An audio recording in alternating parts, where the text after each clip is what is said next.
Assalamu alaikum dear students, welcome to IRFA Info Race for All. Today we will discuss MCQs of class 10 of chapter 4 from 1 to 15.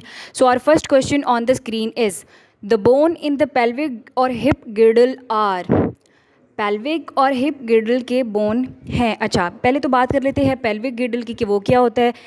Pelvic गिर्डल forms the vertebral column and coccyx. Hip गिर्डल it is formed by single bone और कॉक्सिल bone. अच्छा, तो अब इसमें कितनी bones होती हैं? 2, 3, 4 या 5. The bone in the pelvic और hip girdle are 2. Option A is the correct answer. Now move to the next question. Which of the following allows movement in all directions. मंदरजा झैल में से कौन सी चीज़ जो है वो हर सिमत में हरकत की इजाज़त देता है? अच्छा, joints among skull bones, slightly movable joints, hinge joints या ball and socket joints. Joints among skull bones जो हैं उनको सचर कहते हैं. स्लाइटली मूवेबल जॉइंट्स जो हैं उसकी एग्जांपल्स हैं बिटवीन वर्टिब्राई. वर्टिब्राई के जो जॉइंट्स होते हैं वो स्लाइटली मूवेबल जॉइंट्स होते हैं. हिंज जॉइंट्स जो हैं वो एक ही प्लेन में मूवमेंट को अलाउ करते हैं, मतलब hinge joints allow movement only in one plane. ठीक है. बॉल एंड सॉकेट्स जॉइंट्स ऐसे जॉइंट्स हैं जो कि तमाम डायरेक्शंस में मूवमेंट को अलाउ करते हैं, जैसे कि एल्बो एंड नी जॉइंट्स. ठीक है. So option D is the correct answer. Now move to the next question. Cartilage is made up of. Cartilage एक टफ फाइब्रस कनेक्टिव टिश्यू है, वो किस चीज़ से बना हुआ है?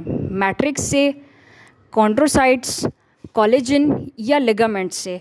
मैट्रिक्स जो है ये माइटोकॉन्ड्रिया का एक स्पेसिफिक हिस्सा है.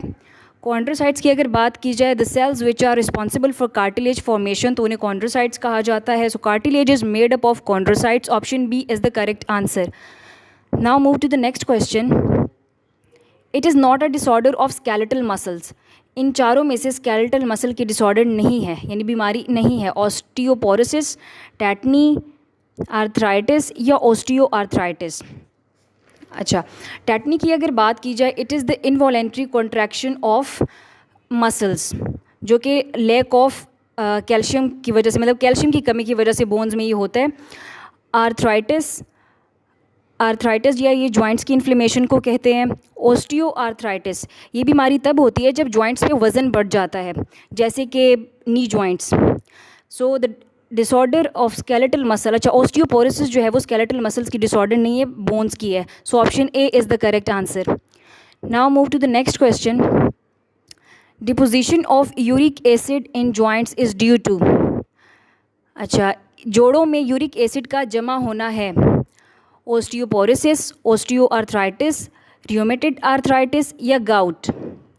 ऑस्टियोपोरोसिस की अगर बात की जाए तो अभी बताया है कि इस बीमारी में जो है बोन्स जो है वो ब्रेक हो जाती हैं. ऑस्टियोपोरोसिस में ये बोन की ये है बीमारी.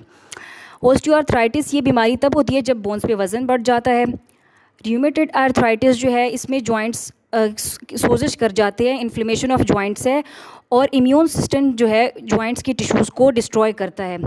Gout is the deposition of uric acid in joints. So option D is the correct answer. Now move to the next question. The bands of connective tissue which prevent dislocation of bones at joints are. Connective tissue के bands जो कि joints पर bones को dislocate होने से उसकी हिफाजत करते हैं वो हैं लिगामेंट्स, मसल्स, टेंडन्स या कार्टिलेज. लिगामेंट्स की अगर बात की जाए, a fibrous connective tissue. It is a fibrous connective tissue that attaches bones to bones. Bones को बोन्स से मिलाता है. मसल्स पट्ठों को कहते हैं. टेंडन्स जो हैं it is strong flexible tissue. Cartilage is tough fibrous connective tissue. अच्छा, the bands of connective tissue which prevent dislocation of bones at joints are tendons. Option C is the correct answer. Now move to the next question. Inflammation of membrane at joints is called. Joints की membrane की सोजिश को कहा जाता है rheumatoid arthritis, arthritis, osteoarthritis या gout. Option A is the correct answer. Now move to the next question. Bones can store. Bones किस चीज़ को स्टोर करते हैं इन चारों में से? यूरिया को, मिनरल्स को, सॉल्ट्स को या यूरिक एसिड को. Bones can store minerals. So option B is the correct answer. Bones mineral को स्टोर करते हैं. Now move to the next question. The bonds which attach muscles to bones are called, वो bonds जो कि muscles को bones से attach करते हैं वो हैं muscles, cartilage, ligaments या tendons. So tendons जो है वो muscles को bones से attach करते हैं. So option D is the correct answer. Now move to the next question. Name of mature blood cells is, mature blood cells का नाम है osteocytes, chondrocytes, tendons या oocytes. So the name of mature blood cells is osteocytes. Now move to the next question. Which bone is part of appendicular skeleton? इन चारों में से कौन सी bone जो है वो appendicular skeleton का पार्ट है? अब appendicular skeleton क्या होता है? Appendicular skeleton consists of bones of upper limbs, arms, lower limbs और legs. उसको appendicular skeleton कहते हैं.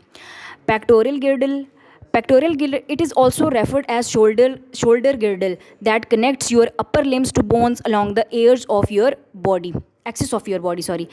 Vertebral column, vertebral column जो है वो vertebrae को. Sternum की अगर बात की जाए, a long flat bone located in the central part of the chest.